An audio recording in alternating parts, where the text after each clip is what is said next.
अखंड ज्योति जनवरी 2022। जैव विविधता का महत्व। जैव विविधता या जैविक विविधता जीवों के बीच पाई जाने वाली विभिन्नता है जो कि प्रजातियों में प्रजातियों के बीच और उनके पारितंत्रों की विविधता को भी समाहित करती है। जैव विविधता शब्द का प्रयोग सर्वप्रथम वॉल्टर जी रासन ने सन 1985 में किया था। जैव विविधता 3 प्रकार की होती है: आनुवांशिक विविधता, प्रजातीय विविधता तथा पारितंत्र विविधता। प्रजातियों में पाई जाने वाली आनुवांशिक विभिन्नता को आनुवांशिक विविधता के नाम से जाना जाता है। यह आनुवांशिक विविधता जीवों के विभिन्न आवासों में विभिन्न प्रकार के अनुकूलन का परिणाम होती है। प्रजातियों में पाई जाने वाली विभिन्नता को प्रजातीय विविधता के नाम से जाना जाता है। किसी भी विशेष समुदाय अथवा पारितंत्र के उचित कार्य के लिए प्रजातीय विविधता का होना अनिवार्य होता है। पारितंत्र विविधता पृथ्वी पर पाए जाने वाले पारितंत्रों में उपस्थित उस विभिन्नता को कहते हैं जिसमें प्रजातियों का निवास होता है। पारितंत्र विविधता विविध जैव भौगोलिक क्षेत्रों जैसे झील, मरुस्थल आदि में प्रतिबिंबित होती है। जैव विविधता का मानव जीवन में एक महत्वपूर्ण स्थान है। जैव विविधता के बिना पृथ्वी पर मानव जीवन असंभव है। पारितंत्रों के क्षय के कारण आज लगभग 27,000 प्रजातियां प्रतिवर्ष विलुप्त हो रही हैं। इनमें से ज्यादातर उष्णकटिबंधीय छोटे जीव हैं। अगर जैव विविधता क्षरण की वर्तमान दर कायम रही तो विश्व की 1/4 प्रजातियों का अस्तित्व सन 2050 आते तक समाप्त हो जाएगा। जैव विविधता के विभिन्न लाभ निम्नलिखित हैं। जैव विविधता भोजन, कपड़ा, लकड़ी, ईंधन तथा चारा आदि की आवश्यकताओं की पूर्ति करता है।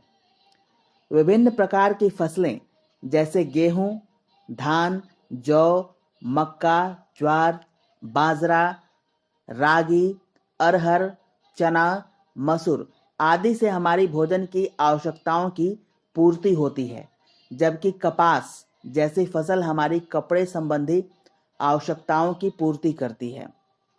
सागवान, साल, शीशम जैसे वृक्षों की प्रजातियां निर्माण कार्यों हेतु लकड़ी की आवश्यकताओं की पूर्ति करती हैं।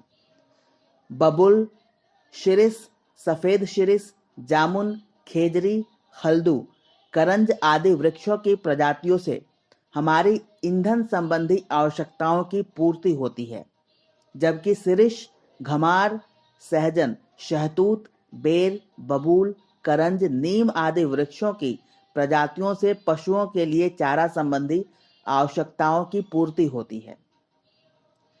जैव विविधता कृषि पैदावार बढ़ाने के साथ साथ रोग रोधी तथा कीट रोधी फसलों की किस्मों के विकास में सहायक होती है। हरित क्रांति के लिए उत्तरदायी गेहूं की बौनी किस्मों का विकास जापान में पाए जाने वाली नारिन 10 नामक गेहूं की प्रजाति की मदद से किया गया था। इसी प्रकार धान की बौनी किस्मों का विकास ताइवान में पाए जाने वाली डी जियो ऊ जेन नामक धान की प्रजाति से किया गया था। सन 1970 के प्रारंभिक वर्षों में विषाणु के संक्रमण से होने वाली धान की ग्रासी स्टंट नामक बीमारी के कारण एशिया महाद्वीप में 1,60,000 हेक्टेयर से भी ज्यादा फसल को नुकसान पहुंचा था। धान की जातियों में इस बीमारी के प्रति प्रतिरोधक क्षमता विकसित करने हेतु मध्य भारत में पाई जाने वाली जंगली धान की प्रजाति ओराइजा निभरा का उपयोग किया गया था। IR36 नामक विश्व प्रसिद्ध धान की जाति के भी विकास में ओराइजा निभरा का उपयोग किया जाता है।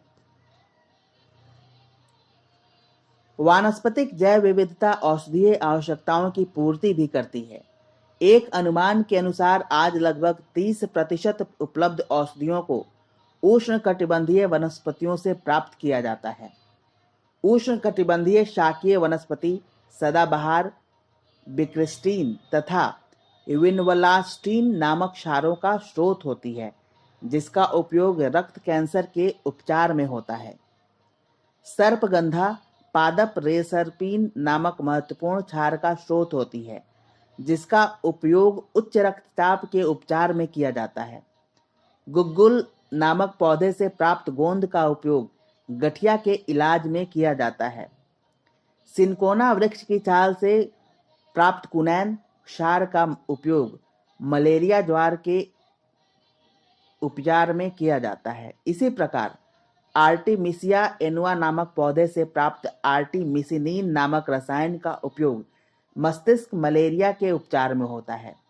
जंगली रतालू से प्राप्त डायसजेनिन नामक रसायन का उपयोग स्त्री गर्भ निरोधक के रूप में होता है। जैव विविधता पर्यावरण प्रदूषण के निस्तारण में सहायक होती है। प्रदूषकों का विघटन तथा उनका अवशोषण कुछ पौधों की विशेषता होती है। सदाबहार नामक पौधों में ट्राइनाइट्रोटाइलुइन जैसे घातक विस्फोटक को विघटित करने की क्षमता होती है। सूक्ष्म जीवों की विभिन्न प्रजातियां जहरीले बेकार पदार्थों की साफ सफाई में सहायक होती हैं।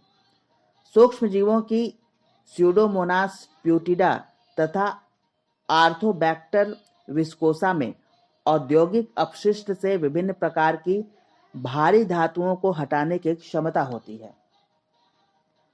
पौधों की कुछ प्रजातियों में मृदा से भरी धातुओं जैसे कॉपर, कैडमियम, मरकरी, क्रोमियम के अवशोषण तथा संचयन की क्षमता पाई जाती है।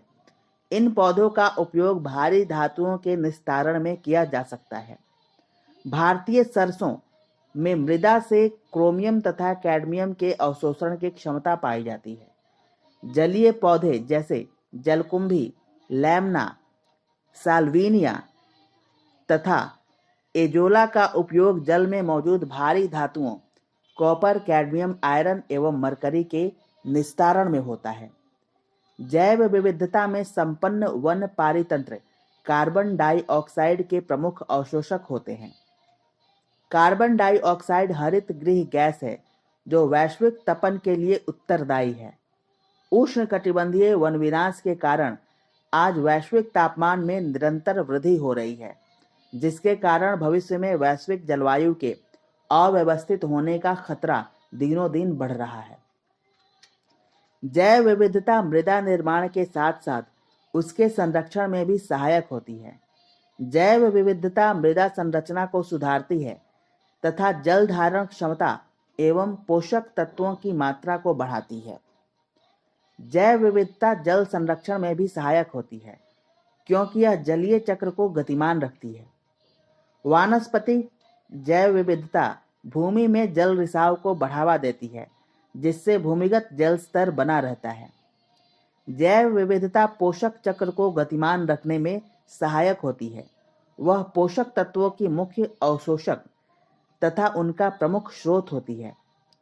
मृदा की सूक्ष्मजीवी विविधता पौधों के मृत भाग तथा मृत जंतुओं को विघटित कर पोषक तत्वों को मृदा से मुक्त कर देती है, जिससे यह पोषक तत्व पुनः पौधों को प्राप्त होते हैं। जैव विविधता पारितंत्र को स्थिरता प्रदान कर पारिस्थितिक संतुलन को बरकरार रखती है। पौधे तथा जंतु एक दूसरे से खाद्य श्रृंखला जाल द्वारा जुड़े होते हैं। एक प्रजाति की विलुप्ति दूसरे के जीवन को प्रभावित करती है। इस प्रकार पारितंत्र कमजोर हो जाता है। पौधे शाकभक्षी जानवरों के भोजन के स्रोत होते हैं, जबकि जानवरों का मांस मनुष्य के लिए प्रोटीन का महत्वपूर्ण स्रोत होता है। समुद्र के किनारे खड़े जैव विविधता संपन्न ज्वारीय वन प्राकृतिक आपदाओं जैसे समुद्री तूफान तथा सुनामी के खिलाफ ढाल का काम करते हैं। जैव विविधता के विभिन्न सामाजिक लाभ भी हैं। प्रकृति के अध्ययन के लिए यह सबसे उत्तम प्रयोगशाला है। शोध, शिक्षा तथा प्रसार कार्यों का विकास प्रकृति एवं उसकी जैव विविधता की मदद से ही संभव है।